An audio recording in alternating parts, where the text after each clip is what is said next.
नमस्कार दोस्तों, स्वागत है आपका आपकी बात मुकेश के साथ में। वीडियो देखने से पहले चैनल को सब्सक्राइब कर लीजिए ताकि आपको हमारे सभी वीडियो की नोटिफिकेशन मिलती रहे। दोस्तों, सूरज पंचोली पर जिस तरह से सुशांत सिंह राजपूत की हत्या का इल्जाम लग रहा था, वो इस बात से काफी परेशान हो गए, यहाँ तक कि वो खुद अब डिप्रेशन में आ चुके हैं। अब उन्होंने मीडिया के सामने खुलकर अपनी राय रखी है कि जो कुछ भी मीडिया में चल रहा है वो सब कुछ फेक है। सूरज पंचोली का कहना है कि जिस तरह से उनके ऊपर इल्जाम लगाया जा रहा है बार बार कि वो दिशा सालियन के साथ अफेयर में थी, वो उनके बच्चे की मां बनने वाली थी, ये खबर बिल्कुल भी फेक है, इसमें कोई भी सच नहीं है। यहाँ तक कि सूरज पंचोली का ये तक कहना है कि वो दिशा सालियन को जानते तक नहीं थे। दिशा सालियन के बारे में उनको तब पता चला जब सुशांत सिंह राजपूत की मौत हुई और जब मीडिया में उनको लेकर खबरें चलने लगी। सूरज पंचोली का यहाँ तक कहना है कि सलमान खान को भी इस मामले में बेवजह घसीटा जा रहा है कि उनके बीच और सुशांत सिंह राजपूत के बीच जो झगड़ा हुआ था उसे सुलझाने के लिए सलमान खान को आना पड़ा।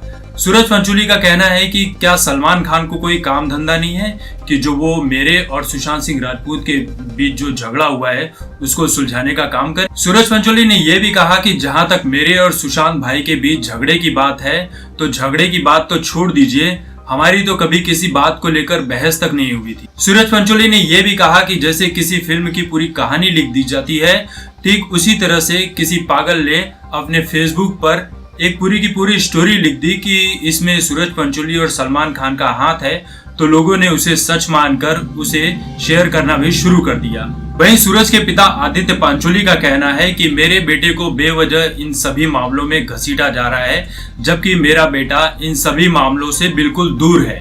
आदित्य पंचोली ने यह भी कहा कि मेरा बेटा पहले ही जिया खान के मामले में 7-8 साल से परेशान रहा, अब सुशांत सिंह राजपूत के मामले में और दिशा सालियन के मामले में बेवजह उसे घसीटा जा रहा है। ये पुलिस का काम है, पुलिस इसकी जांच कर रही है और जब जांच सामने आ जाएगी तो सच भी खुलकर सामने आ जाएगा।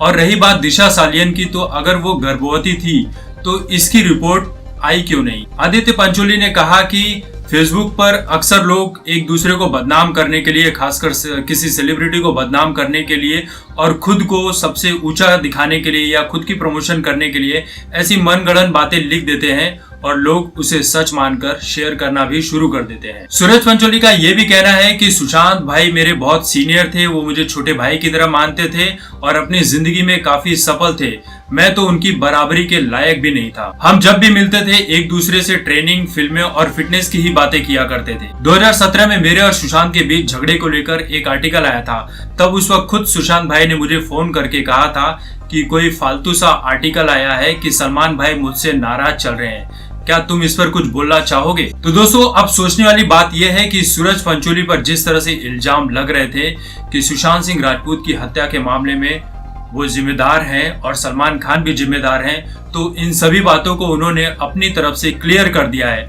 अब ये देखना होगा कि पुलिस इस जांच को किस तरह से आगे बढ़ाती है और इसकी सही रिपोर्ट कब तक आती है कि सुशांत सिंह राजपूत की हत्या हुई थी कि आत्महत्या हुई थी।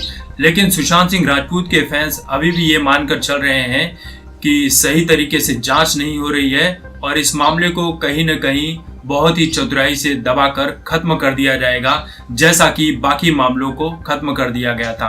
क्योंकि आज तक दिव्या भारती, जिया खान और प्रत्युषा बनर्जी जैसे कई ऐसे मामले हैं जिन लोगों ने आत्महत्या की और उनकी खबर सिर्फ खबर तक ही बनकर रह गई और उनके असली गुनाहगारों को आज तक कोई सजा नहीं मिली। तो दोस्तों, अभी के लिए बस इतना ही। चैनल को देखते रहिए और सब्सक्राइब कर लीजिए और लाइक करना बिल्कुल भी नहीं भूले। धन्यवाद।